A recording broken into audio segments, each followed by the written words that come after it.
fascinating feeling because I told myself, wow, I can hide behind all these interesting characters.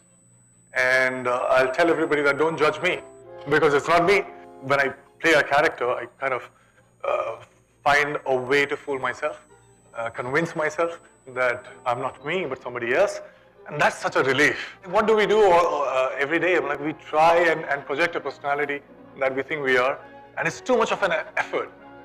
So when you play a character, it's so much of a relief not to play yourself but somebody else, and you actually get paid for it. So for 16, 17 years of my life, I somehow convinced myself that I don't need to speak. Because I had like 2-3 friends, and I was very open with them, but then that's it.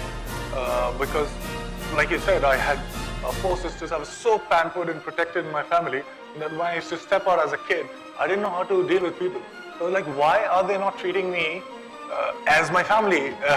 It was a complete contrast, and I was like, okay, let me not say anything. That's very safe. So it happened for the first 16, 17 years of my life. I told myself, okay, let me be very good in studies, and that's how I can have a place in society.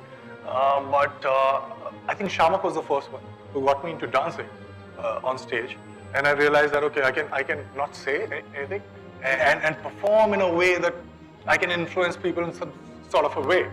And then he asked me to join theatre, and the first play that I did, I was like, wow, what is this? What is exactly what I was missing to communicate? I'm like, I think that's the most important thing that we miss or we want in our lives. We want to be understood by somebody else. And when you act, that is what happens. I mean, like when that resonance happens, when you feel something, I was like just there. 2 more semesters and I would have been an engineer. And probably, I know that you're doing well and everything, and I like you when you act. That degree, man, you could have, but I'm doing that. I'm like, my engineering college, it's a secret between us. My engineering college has asked me to come there and give a talk. Most of the times, I think we're so conditioned into thinking that there will be a day when we'll do something, and that's when people will recognize who you are, and that will be the day.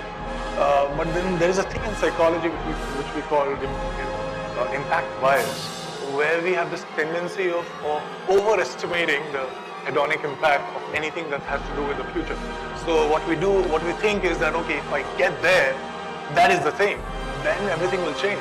Or if I fail, then that's the end. But it doesn't happen like that. Like when I started making a lot of money when I was in TV, and money was a big differentiator in my life, by the way.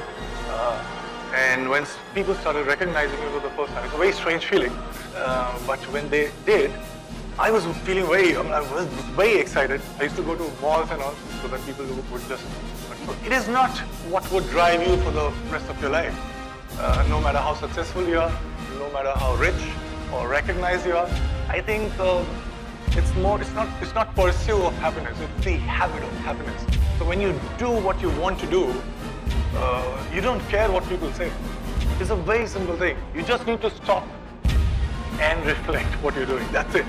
Normally what happens is after such a strong momentum and conditioning, when we get what we want, we somehow find a way to fool ourselves that this is what we want for the rest of our lives.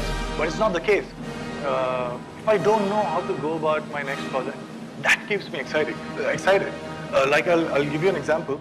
The film that I was supposed to do in November got pushed because of some reason, and I had 3 months of free time. I think Feb is the time